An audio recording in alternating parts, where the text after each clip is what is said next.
All right, today we're going to tackle one of the most fascinating and honestly controversial wealth strategies you'll ever hear about. It's called buy, borrow, die. Yeah, you heard that right.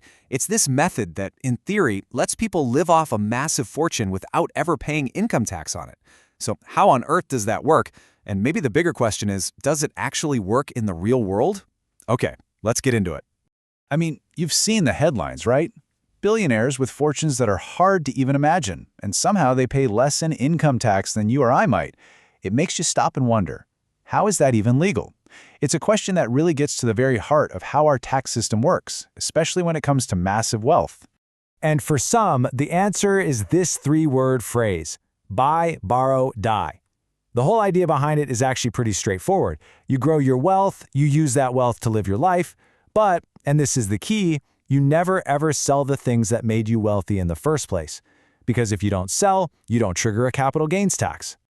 So let's peel back the layers on what some people call a billionaire's tax secret. It sounds kind of sneaky, maybe a little shady, but you might be surprised to learn that it's all built on rules that have been around for a very long time. Now, what's so wild about this is that the strategy doesn't rely on some secret Cayman Islands bank account or a super convoluted scheme. Nope, it's built on core principles of the U.S. tax code. It's basically been hiding in plain sight this whole time, available to anyone who knows how to use it. So how does this actually work in practice? Let's walk through the mechanics of it. When you boil it all down, it really is just three simple, well, deceptively simple steps. And this visual right here gives you the perfect bird's eye view of the entire life cycle. You can see the flow.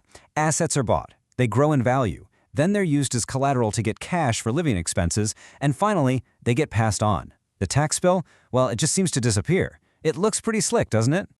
Okay, let's get into the nitty-gritty. Step one is buy. Pretty simple. You buy assets you think are going to grow in value over time. Stocks, buildings, fancy art, whatever. Then comes step two, borrow. Now, instead of selling those assets for cash, you go to a bank and take out a loan using your portfolio as collateral. And here's the kicker. The money you get from a loan isn't considered income by the IRS, so it's tax-free cash. And finally, step three, die. When you pass away, your heirs inherit everything. But here is the magic key to the whole strategy, a rule called the step-up in basis. It basically resets the starting price of the asset to whatever it was worth on the day you died. So all those decades of gains that were never taxed, poof, they just vanish, at least as far as the IRS is concerned. So that's the theory. It sounds like a perfect, unbreakable, tax-free dream, right? But we have to ask, what happens when this perfect theory crashes into the messy real world? And you can see why it's so appealing on paper. I mean, listen to this quote from a financial advisor.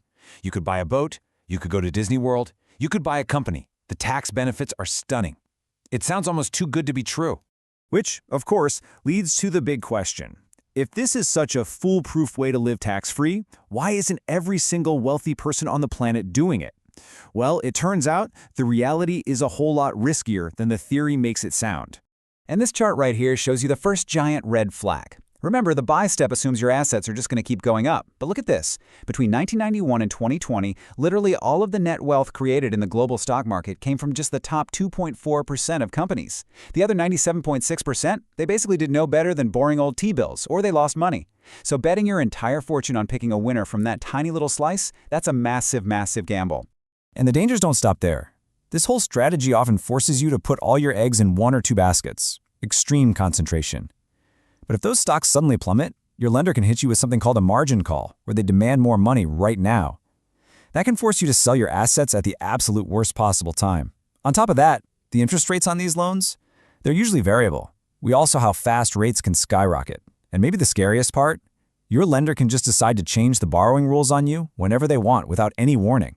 You put all of that together, the market risk, the borrowing risk, the political risk that the tax laws could change, and this strategy starts to look less like a sure thing. In fact, as our source material puts it, it's a lot more like playing with dynamite.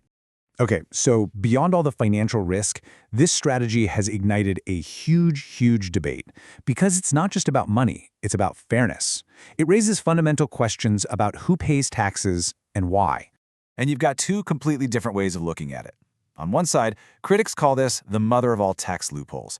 They argue that it lets the super rich grow their fortunes tax-free for generations, which just widens the gap between the rich and everyone else. But on the other side, supporters say, hold on. They see that step up in basis rule as an essential feature. They argue it's there to prevent what they call double taxation, where heirs could get hit with both an estate tax and a capital gains tax on the same assets. So with two sides that are so far apart, it's really no surprise that policymakers have been trying for years to figure out how to change this, or maybe even get rid of the strategy entirely.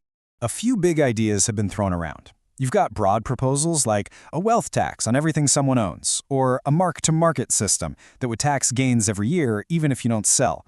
A more direct fix would be just to get rid of the step-up in basis rule altogether. And then there's this really clever idea. What if you just made the borrow part a taxable event? That would attack the strategy at its very core. But here's the thing. None of these are an easy fix. A wealth tax would almost definitely face major legal challenges. A mark-to-market tax has turned out to be really unpopular. And getting rid of the step-up in basis, Congress has actually tried it twice before. And both times it got so complicated and controversial that they ended up reversing it. Okay, but after all this back and forth about the risks and the politics, what if the whole idea we've been talking about is mostly just a myth? This is where some fascinating academic research comes in, and it suggests we might be focusing on the wrong thing entirely. So it turns out the research suggests that buy, borrow, die is actually pretty rare. And the reason is simple. Most of the ultra-rich don't need to borrow money to live on. They have plenty of cash coming in from dividends, business income, you name it. For them, the real strategy is way simpler. It's just buy, save, die. Buy the assets and just hold on to them until the end to get that step up in basis. That whole borrow part, for many, it's not even necessary. And that leaves us with one last big, thought-provoking question. If this risky, complicated buy, borrow, die strategy is mostly a sideshow, what does the fact that the real, much simpler buy, save, die strategy is so common, what does that tell us about where the true debate over wealth and taxes really ought to be focused?